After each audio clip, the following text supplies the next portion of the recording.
Hi, thanks for tuning in to my official YouTube channel. I'm Reverend MeeLing, Reverend Susan MeeLing, Lady MeeLing, Lady Dori, Belle. I've been known by a few names. So, I had stopped by the Tibetan Buddhist monastery. However, I needed to call 911 because of a fire that I saw smoke for, and just to be on the safe side, just in case, that way they were able to get help, because the fire looked like it was behind the houses, or the farmland houses. Anyway, so I am on my way back to the state of Texas. I'm going to make a few stops along the way. Got my two biggest Medal of Honor artwork project pieces that I have done thus far, and make my way back to go back.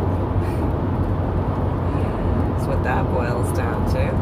And so, whatchamacallit, I am excited that I wound up getting the two biggest pieces of my Medal of Honor art project. And I've been on the road for a little while. Just a couple of hours here and there, right? I mean, it's only what, like 30 hours one way, that's all.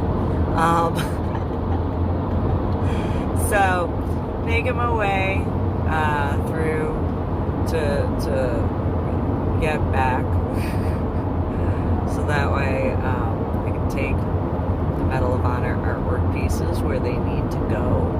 And so I wanted to discuss other things in reference to the aspects of the interview with Gill from the Miracle of America Museum, in reference to the aspects which he had been able to see with his own eyes. You know, I didn't mean to insult him by thinking that it was World War II that he had been involved in. Though in certain regards, there are certain aspects which you can see certain correlations between the aspects of World War II and the Cold War, as far as the socialism, communism, so on and so forth.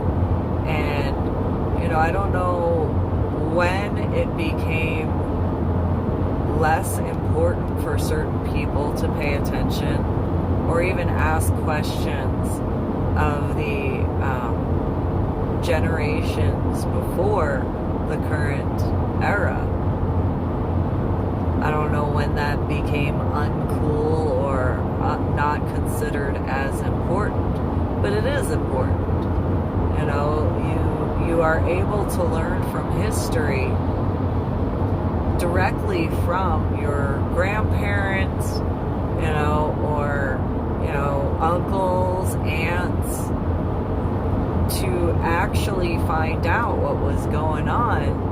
You know, as far as World War II, you've got plenty of guys that are still around, plenty of guys from the Cold War era, the Korean War, the Vietnam War, so on and so forth, that can give in-person examples of what they saw when they were in the military, whichever branch of the United States of America's armed forces. You have guys who have, you know, they may not necessarily have been there, but there are, you know, your parents or your aunts and uncles who remember their parents or your grandparents who were involved with, you know, World War II. Or even World War I for some individuals, you know, as far as great-grandparents. When it came to when I was growing up in New Jersey, you know, my great-grandfather and my great-grandmother had talked about escaping Mao Ze Tung, which is another communist regime in regards to certain aspects. And, you know, got out for a multitude of reasons. They had legally immigrated to the United States of America because my great-grandfather was Cantonese and my great-grandmother was Mandarin. And, Mao Ze Tung did not, and that particular regime did not take kindly to the Cantonese intermingling with the Mandarin. And go look it up. There are plenty of you who have, better abilities to look at the aspects online and research that stuff to be able to see. If you want a more recent example, in the 1980s, or is it the 1970s, you can look up and see what happened in Tinnamon Square as far as the regime is concerned. And for those people who are looking for, the communist and socialist aspects, when speaking with Gill at the Miracle of America Museum, he had been there during the Cold War where he saw both sides of the Berlin Wall before it came down. If you listen to the interview, he can tell you some of the smaller differences in that regard of what he saw and what he experienced. And obviously he didn't go into full detail, but enough detail that you would be able to get the example for the current era right now. Today's the 13th of June 2020, and with everything that's gone on, it's one thing to have peaceful protests. It's another thing completely to go and create something like the Chaz, whatever, in Seattle, and the other areas, because as Gill had pointed out, the aspects for anarchy, it is extremely easy for somebody to come in and manipulate the population of that small sect to have essentially a tyranny. And then, in the United States of America, that's not going to be tolerated. Taking away people's constitutional rights, to have a tyrant in the United States of America, that's not going to be allowed. What's going to wind up happening is, if that's not squared away, you're going to wind up having martial law, like I've been warning. And if you have martial law, look that up. Look and see what martial law is. You want to complain about certain aspects, I get it. I do. I know what it's like to be discriminated against. I mean, realistically, I look like I do. I have the tattoos that I have. I'm half Chinese and half like every other race with the exception of a few. My own, biological family discriminated against me for being a Republican, for wanting to be in the United States of America's armed forces. My biological sister and I had it out, not physically. She was ready to. I just leaned back and was like, yeah, okay. Go ahead, Patricia. Go ahead. Let me just lean back so that way, you can, express yourself as you think would be a good idea, and then if I have to, I'll handle that. And so, I don't think she remembered certain things when it came to our childhood in regards to a specific competition. And by that time, that is what it is. However, because of how I am and how I've been, my biological parents, specifically my biological mother, continuously had problems with me. And then as far as, I don't look Chinese. My biological sister looks Filipino.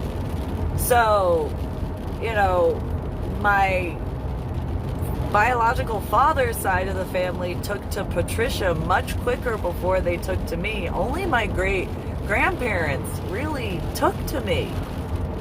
Like, and that's within my own bloodlines, you know, and not forgetting like the rest of the Asian community. If it wasn't for when my great grandparents were around, they would have never treated me decently until they found out that I actually was. And then that's not even forgetting the discrimination in regards to my hair and my tattoos. I woke up from my head injury on Palm Sunday in 2000 in San Antonio, Texas. I lived in Texas from 2000 to 2013, looking like I do. And, you know, not that everybody had their issues with me, like realistically, although ironically in Austin, Texas, I actually got discriminated against more by the people that were my own age, because they found out that I'm a Republican. And, you know, because I don't look like a stereotypical Republican, how dare I be Republican? It was the equivalent of speaking with, you know, groups of just my biological sister over and over. You know, there were points in time where there were 30, 40, 50 people that, you know, all pretty much acted the way my biological sister did in reference to, well, how dare you be a Republican? Look at your hair. Just your hair. You should be a Democrat. Why are you a Republican? Look at your tattoos. Look at that. Like, that should mean that you're a Democrat. How could you have your tattoos and not be a Democrat? Because I know. I grew up in New Jersey. New Jersey is an extremely democratic state. Has a lot of social policies. Really high taxes. Not as high as living in New York City. But yeah. And, you know, New York State is not the same thing as New York City. And then the irony is the same people that were complaining about me being a Republican, looking the way I do, you know, were Democrats. They were Democrats that were discriminating against me because of the way I look. And the irony of the hypocrisy, if you really think about that.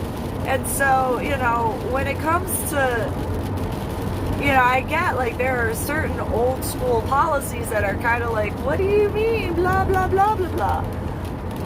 At the same time, if you really look at the actual ideals of, you know, the differences between the history of the Democratic Party and I'm talking the far left on the Democratic Party, in comparison to the Republican Party.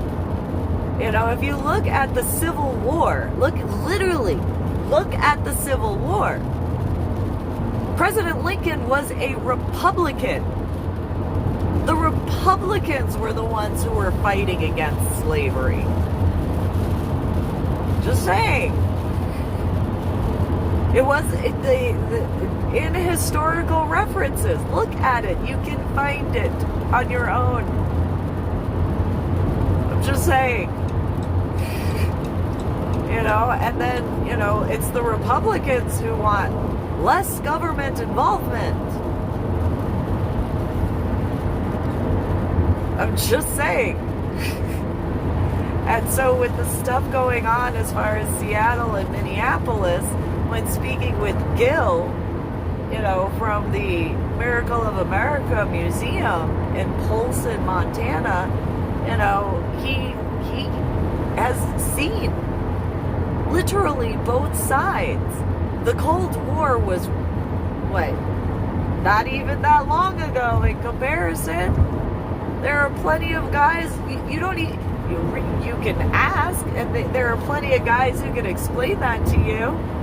Though I'm sure there's plenty of stuff you can look up online. So go look up Mao Ze Tung. and the regime in that regard in comparison.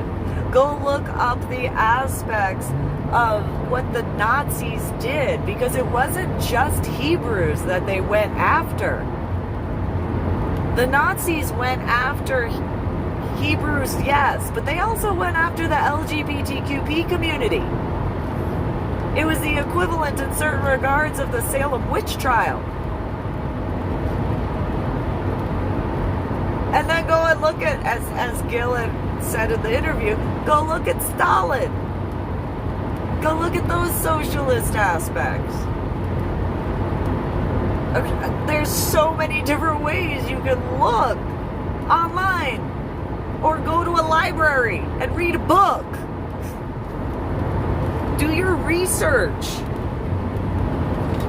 You can ask plenty of people for actual understanding, from their points of view. How many veterans are there that are alive that you could literally just ask to understand what they saw?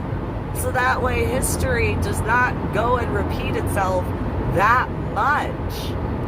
The United States of America was not founded to be a part of socialistic aspects. Certain social programs, yes, not socialism.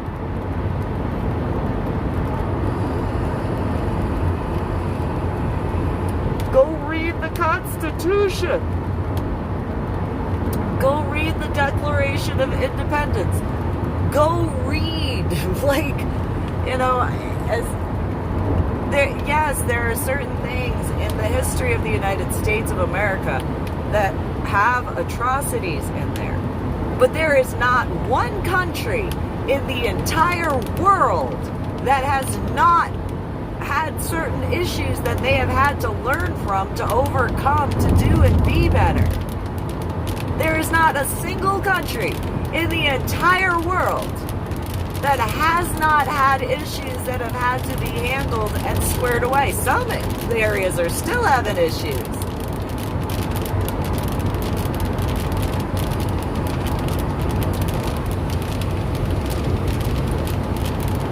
And I wonder,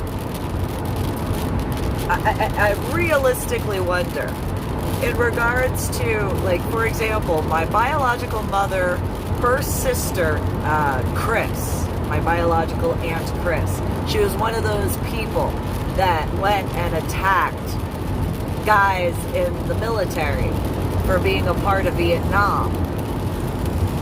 And,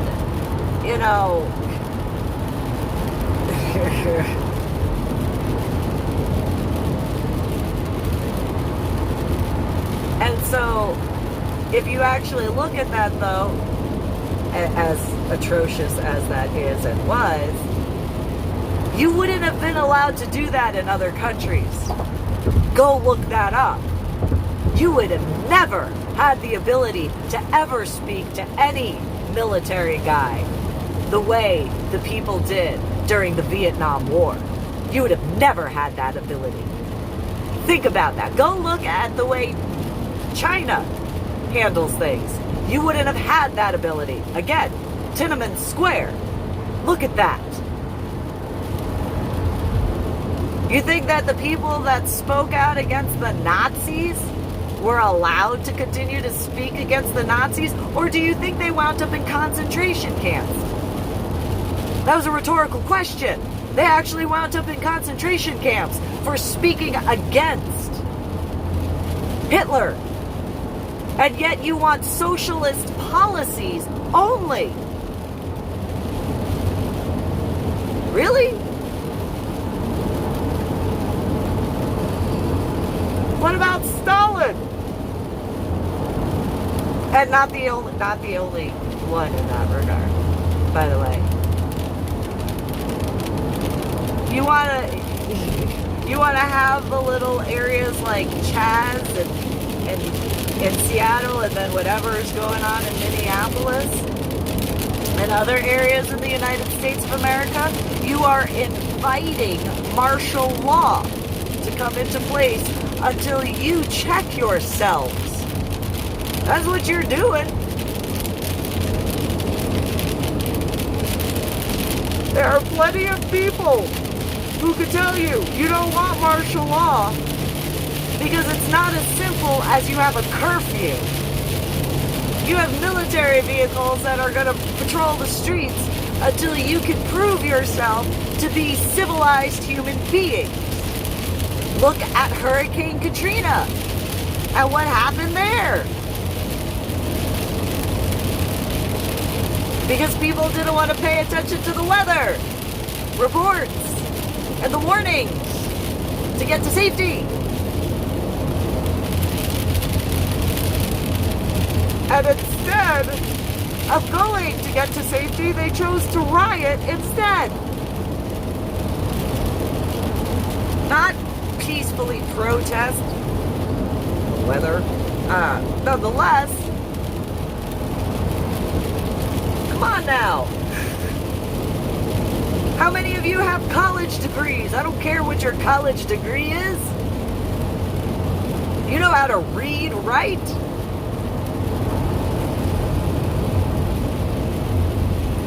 So, I know what it's like to be discriminated against. Not in the exact same way as everybody else. I know that. I'm not arrogant enough to claim that I know every single thing.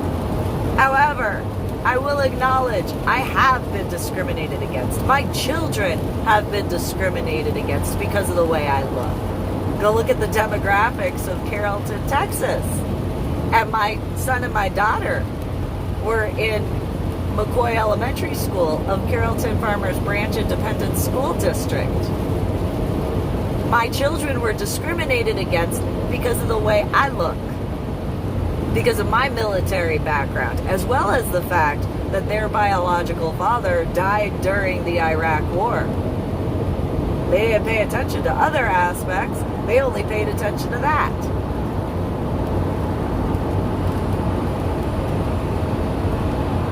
And on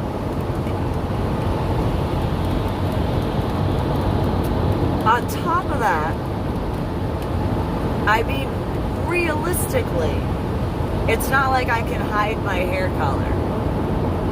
And not all of the state of Texas is like that, by the way.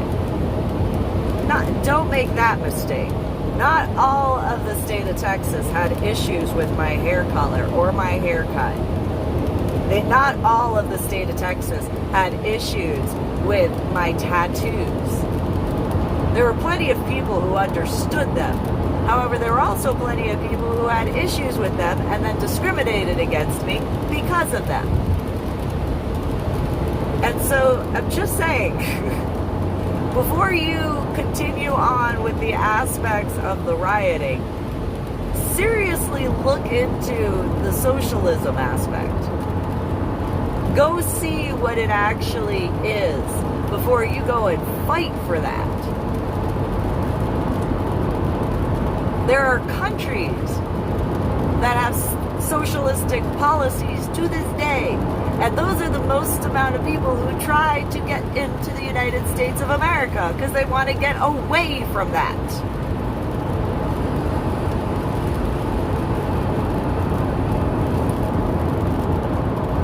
And whatever your political affiliation is, it doesn't matter. There are plenty of Democrats who have military backgrounds, just like there are plenty of Republicans that have military backgrounds. Go ask them, which war or which whatever were you a part of? Ask them.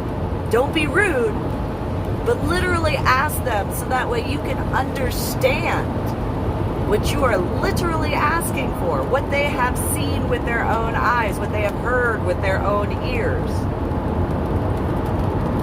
There are plenty of guys throughout the United States of America that if you ask them respectfully, they will talk about certain things with you. All you have to be willing to do is actually listen and learn.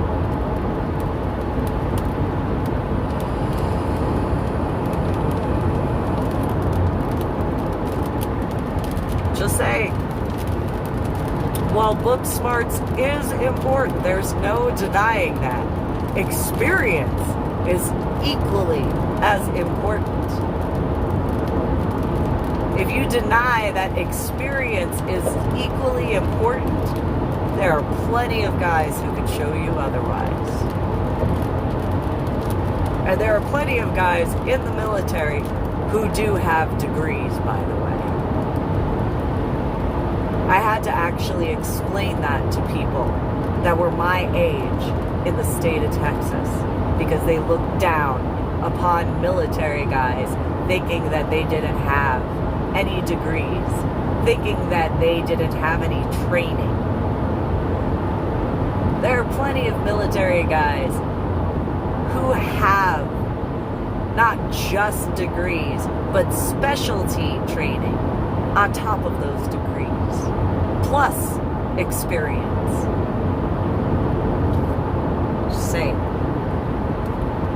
Same thing with law enforcement and fire department and EMS.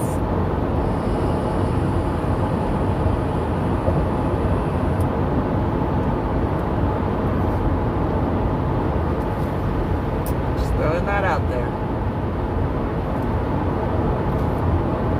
So, it's my personal opinion and recommendations. There are plenty of things for you to look up. And if you're still in an area that's under quarantine status, you have the time.